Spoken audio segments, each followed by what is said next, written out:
અંકલેશ્વરમાં બપોરે 1 વાગ્યાથી 2 વાગ્યા દરમિયાન માત્ર અડધા કલાકમાં 1 ઇંચ વરસાદ ખાબક્યો હતો. ભારે વરસાદ વચ્ચે બોરવાટા ગામ ખાતે યુવક ઉપર વીજળી પડી. યુવક ગંભીર હાલતમાં સારવાર અર્થે ખાનગી હોસ્પિટલમાં ખસેડવામાં આવ્યો હતો. અંકલેશ્વરમાં અચાનક ધોધમાર વરસાદ તૂટી પડતા જનજીવન ખોરવાયું. અંકલેશ્વર શહેર સહિત કાપોદ્રા પાટિયા સહિત નીચાણવાળા વિસ્તારોમાં પાણી ભરાવો થયો હતો. અંકલેશ્વર છેલ્લા 2 દિવસથી વરસાદી માહોલ છવાયો છે. તંત્રની આગાહી વચ્ચે છેલ્લા 3 દિવસથી વાતાવરણમાં પલટો આવ્યો છે. 2 દિવસ વરસાદ વરસી રહ્યો છે. ગત રોજ પણ વરસાદ પડ્યા બાદ આખી રાત વરસાદી માહોલ વચ્ચે ધીમી ધારે 15 મીમી વરસાદ વરસ્યો હતો. આ વચ્ચે શુક્રવારના રોજ બપોરથી વાદળોની ફોજ જોવા મળી હતી.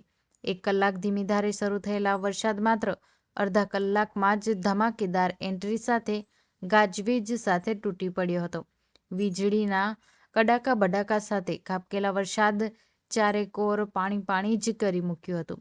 અંકલેશ્વર શહેરના Gayatri Mandir, Sanjaynagar, Navinagari, Sargam complex road, railway Godi road, Jalaramnagar, Panchayati Bazar સહિતના વિવિધ વિસ્તારમાં માર્ગ ઉપર પાણી ફરી વળ્યા હતા.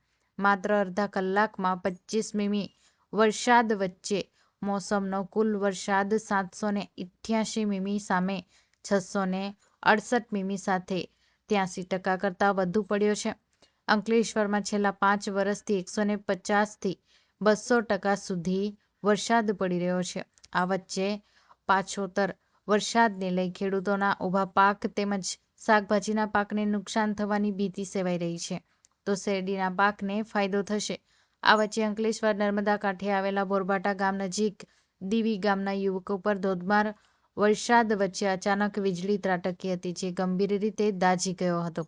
પરિવારના આ અંગે જાણ થતાં ત્વરિત અસરથી દોડી આવી તેને રિક્ષામાં અંકલેશ્વરની સરદાર પટેલ હોસ્પિટલ ખાતે ખસેડવામાં આવ્યો છે. તેની હાલત ગંભીર હોવાનું જાણવા મળી રહ્યું છે. અંકલેશ્વર જીઆઈડીસી વિસ્તારમાં વાલિયા રોડ ઉપર આવેલા કાપોદ્રા પાટિયા વિસ્તાર અને તેને અડીને આવેલા નોટિફાઈડ રહેણાંક વિસ્તારમાં ગોવર્ધનનાથજીની હવેલી સહિત માર્ગ ઉપર પાણીનો ભરાવો થયો હતો. ઢીંચણ સુધી પાણી જોવા મળ્યા હતા, જેને લઈ વાહન વ્યવહારને અસર પડી હતી. કોસંબડી ગામ, Siddhivinayak society, garden city road, Umang residency સહિત વિસ્તારોમાં માર્ગ ઉપર તેમજ કોમ્પ્લેક્સના પાર્કિંગમાં પણ પાણી ફરી વળ્યા હતા.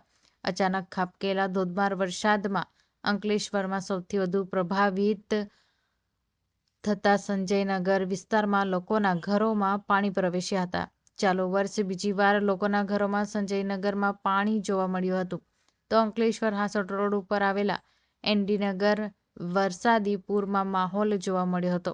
લોકોમાં ઘરોમાં પાણી પ્રવેશ્યા હતા અને જેને લઈ અનેકની હાલત કોફડી બની હતી. અંકલેશ્વર ભરૂચી નાકા, શંભુ ડેરી પાસે તેમજ અંકલેશ્વર રોડ ઉપર આવેલા નીચાણવાળી સોસાયટીઓમાં નવીનગરી સહિત વિસ્તારમાં ગણેશ મંડપમાં પાણી પ્રવેશતા શ્રીજી ભક્તોની ચિંતા વધારી હતી. તો જીઆઈડીસીમાં પણ અનેક ગણેશ મંડપમાં પાણી પ્રસરતા ભક્તો દોડી ઉઠ્યા હતા.